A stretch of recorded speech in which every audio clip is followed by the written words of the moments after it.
ఒక తోటలో ఒక కొమ్మలో ఒక పువ్వు పూసింది.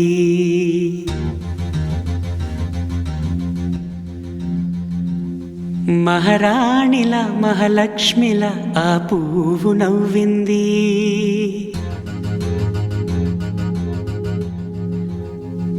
అలాగే నవ్వుతూ ఉండాలని,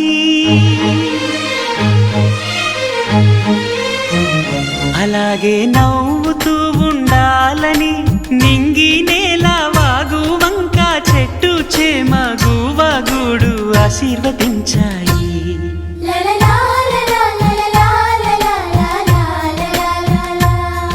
ఒక తోటలో ఒక కొమ్మలో ఒక పువ్వు పూసింది. మహారాణిలా మహాలక్ష్మిలా ఆ పువ్వు నవ్వింది.